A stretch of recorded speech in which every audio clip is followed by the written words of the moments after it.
Oh, we are making so much money right now. Let's do an update on the altcoin market. We'll take a look at the Bitcoin dominance chart, XRP, Solana, and Ethereum. And man, times are good.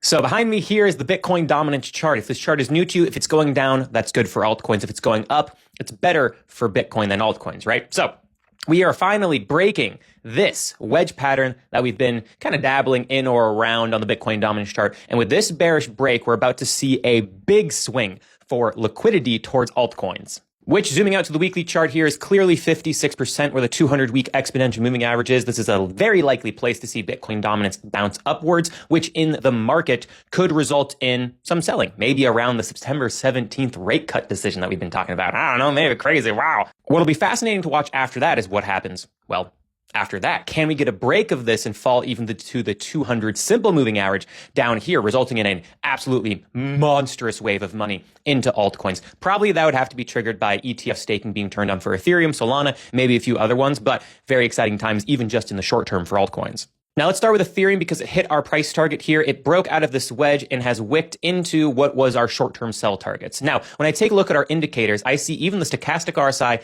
isn't yet in overbought territory, but the stochastic RSI is a good bottom indicator, not a good top one. The RSI is, and that is nowhere near overbought territory. It's not upwards, right? So that's telling me that maybe Ethereum has a little bit more to potentially go past our initial sell target here, which was pretty small. And even on short-term time frames like the 8-hour, right? We're about to get a long signal for Ethereum. We're not in overbought territory on the RSI on the short-term time frame either. So again, telling me Ethereum could even go past our expectations. But the liquidity heat map is showing us that there aren't really that many big paydays for the market to see Ethereum go higher. In fact, they get paid more if the market goes lower. So keep that in mind. Then we have Solana. Oh, and then we have Solana. It's breaking out of this channel finally. Oh, look at it. Look at this on the weekly chart. This is a nice strong long signals here. You know, we're not in overbought territory on the weekly RSI yet. In the breaking of this pattern, you take this pull, put it on top. It's actually $400 for Solana. Now, this is the weekly chart, so that could take months and months and months to happen, right? There will be a buy the rumor, sell the dip with rate cuts, all that kind of stuff, but this is looking phenomenal so far.